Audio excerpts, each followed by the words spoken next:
উনি হলে সিটের ব্যবস্থা করেন, তার কথা মতো মিছিলে না গেলে বার করে দেয়, পরীক্ষা দিতে তারা, ক্লাস করতে তারা, যখন তখন চট থাপ্পড় মারে, দরকার হলে জেলে পাঠিয়ে দেয়। মানে একটা বিশ্ববিদ্যালয়ে পড়া ছেলে এত বড় অপমান মেনে মেনে যে চলছে, তার ভেতরে যে প্রতিবাদের আগুনটা জ্বলছে, সে মনে করেছে দেখে নেবো কোনোদিন সময় পেলে। আজকের এদেরকে যদি আমি জেনজি বলি বা যাই বলি, এরা এখন মনে করছে আমি সেলিব্রিটি, বিকজ আমার 1 লক্ষ ফলোয়ার আছে, আমার 5,000 ইয়ে তো আছেই, ফ্রেন্ড তো আছেই, সাথে ফলোয়ার আছে। এখন আমার কাছে মনে হচ্ছে ফলোয়ার কি একটা টিক মার্ক দিল, মানে একটা আঙুল দিয়ে চাপ দিল, বেশি কিছু না তো। আমি তো বৃষ্টিতে ভিজে করেছি, আমি মার খেয়েছি, আমি পুলিশের সাথে লড়াই করেছি, আমি আমার প্রতিপক্ষের সাথে ধস্তাধস্তি করেছি, এদের কিচ্ছু করতে হয় না, কিন্তু তবু তারা মনে করে যারা আমরা পার্টিসিপেট করছি। ডাকসু থেকে উঠে আসা নেতা, এখন প্রশ্ন হলো এই নির্বাচনের যে ফলাফল, এই ফলাফলটাকে আপনি মূল্যায়ন করবেন কিভাবে? মূল্যায়ন করার কি ব্যাপার আছে, ভোট হয়েছে, ওরা জিতেছে। না, একটা আলোচনা ছিল একেবারেই যে ঢাকা বিশ্ববিদ্যালয়ের ছাত্র সংগঠন, ছাত্রদল, যাদের দীর্ঘদিনের অভিজ্ঞতা আছে, যাদের একটা রাজনৈতিকভাবে যাদের একটা দীর্ঘ ইতিহাস আছে, তো যে কথাটা বলা হচ্ছিল যে ছাত্রদল হয়তো ভালো করবে, একেবারে যেহেতু আপনি ডাকসুর নির্বাচন করে এসছেন, সেই জায়গা থেকে ছাত্রদলের এতখানি খারাপ করবার কারণ কি মনে করছেন? আমি যে ডাকসু 2বার নির্বাচন করেছি, সেটা হলো ধরেন 79-80, তো অলমোস্ট 45 বছর আগের কথা। এই 45 বছরে পদ্মা তিস্তা দিয়ে অনেক পানি গড়িয়ে গেছে, এমন অনেক শিশু জন্মগ্রহণ করেছে যে বড় হয়ে ইউনিভার্সিটি থেকে আবার বেরিয়ে গেছে 2বার অন্তত।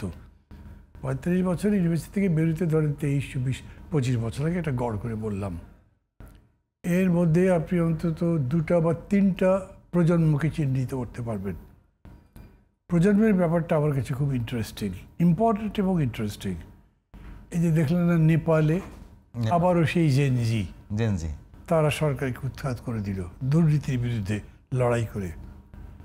এরা যখন আফ্রিকাতে আন্দোলন করছিল, তখন উগান্ডাতে তাদের একটা বক্তব্য আমি পত্রিকায় পড়েছিলাম, ক্রান্তিকর ঘৃণ্যই জীবনযাপন করতে আমরা টায়ার্ড, আমরা এবার নতুন কিছু করতে চাই, সাহস দেখাতে চাই।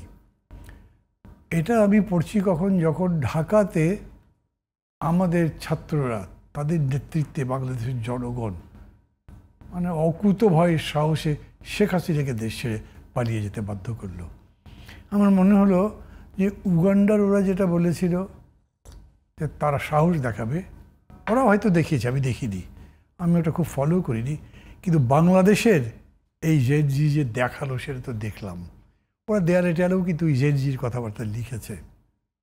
তো আমি এই জেনজি মানে জেন বা জেনারেশন, এটা একটু বুঝতে চাইলাম, যে এটা এসে পড়লাম।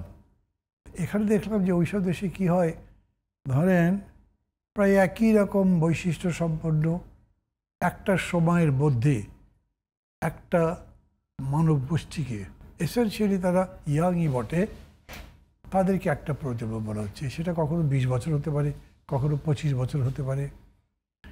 এই যাদেরকে জেনজি বলা হচ্ছে, বিশ্বব্যাপী তারা হচ্ছে খুবই প্রতিবাদী।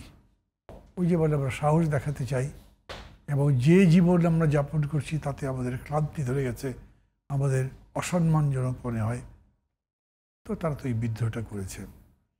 বাংলাদেশে আমরা এই জিনিসটা বুঝতে পারিনি। আমরা হয় কি একটা ঘটনা দেখি, দেখতে ভাল লাগে, আলাপ করি, কথা বলতে ভাল লাগে, এই একটা আমোদ প্রমোদের মধ্যে পার করলাম।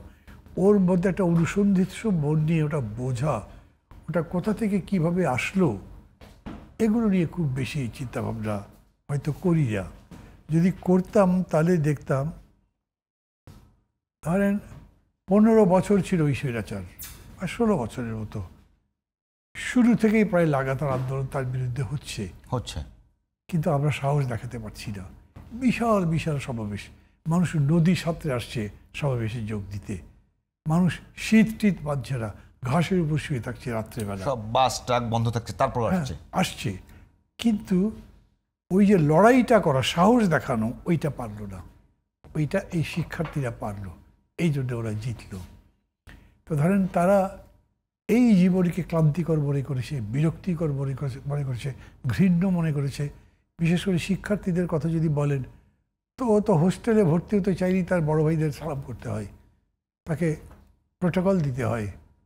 উনি হলে সিটের ব্যবস্থা করেন, তার কথা মতো মিছিলে না গেলে বার করে দেয়, পরীক্ষা দিতে তারা, ক্লাস করতে তারা, যখন তখন চট থাপ্পড় মারে, দরকার হলে জেলে পাঠিয়ে দেয়।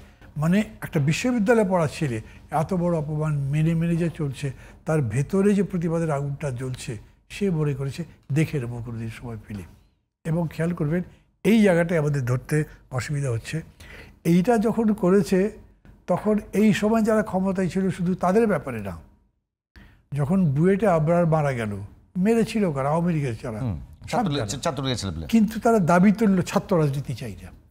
তারা মনে করছে ছাত্র রাজনীতি এসব নষ্টামির কারণ। তারা মনে করছে দুটো দল বা যে দলাদলি যারা করে তারা নিজেদের মধ্যে মারামারি করে, ঝগড়াঝাটি করে, খুঁড়াখুঁড়ি পর্যন্ত করে, এদের আমাদের দরকার কি? আমি এইবারের ডাকসু ইলেকশনে সেম প্রবণতা শিক্ষার্থীদের মধ্যে দেখেছি। আমি তো 2বার ডাকসু ইলেকশন করেছি। প্রতিবারই ধরেন আমাদের পরিচিতি সভা হয়েছে আমাদের প্যানেলে বটতলায়, বিশাল বিশাল সভা, বক্তৃতা করেছি। আমি ডাকসুর বিবিতে দাঁড়িয়েছিলাম, যেহেতু প্রথম যখন পরিচিতি সভা করি তখন প্রচণ্ড বৃষ্টি শুরু হয়েছিল। অঝোর ধারায় সে বৃষ্টিতে দাঁড়িয়ে থাকা, বসে থাকা, ছেলে মেয়ে সবাই ভিজে গেছিল, কিন্তু বক্তৃতাও চলছে, তারাও বসে আছে।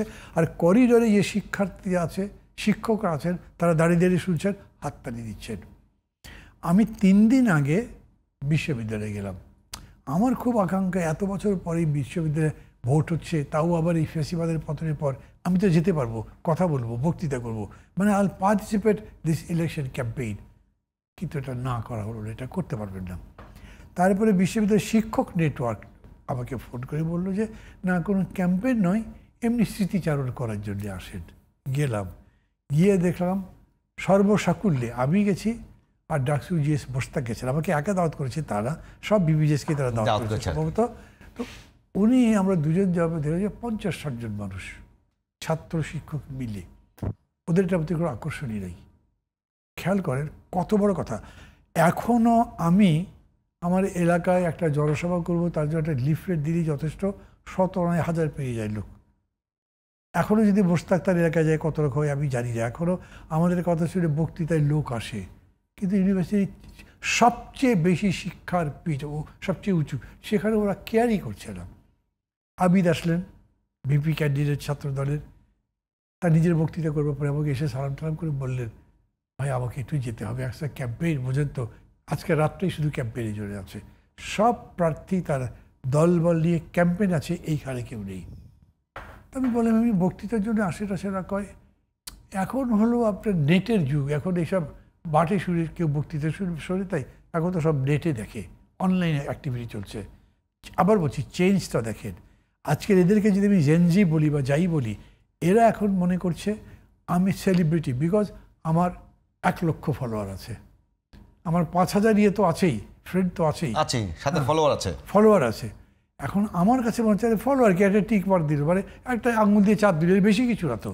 আমি তো বৃষ্টিতে ভিজে করেছি, আমি মার খেয়েছি, আমি পুলিশের সাথে লড়াই করেছি, আমি আমার প্রতিপক্ষের সাথে ধস্তাধস্তি করেছি, এদের কিচ্ছু করতে না, কিন্তু তবু তারা মনে করে যে আমরা পার্টিসিপেট করছি। আমি দোষ দিচ্ছি না, মানে দূরে থেকেও তারা মানে মনে করছে যে আমরা সঙ্গে আছি, পার্টিসিপেট করছি। আমার ছেলে তখন ছোট, তখন সে বোধহয় ক্লাস 8 বা 9 পড়ে। একদিন রুমের মধ্যে অনেকক্ষণ ধরে, তারপরে কী করছো রুমের মধ্যে? বলে আব্বু খেলছি। কী খেলছো? বলে ফুটবল। আমি ঘরের মধ্যে ফুটবল খেলছো মানে? তো গিয়ে দেখলাম ওই যে কম্পিউটারে ফুটবল খেলছে। তো তুমি মনে করো যে আমি ফুটবল খেলছো? কই হলো আর কি, এখন আমরা মাঠটা টুকুই পাবো, এই খেলছি।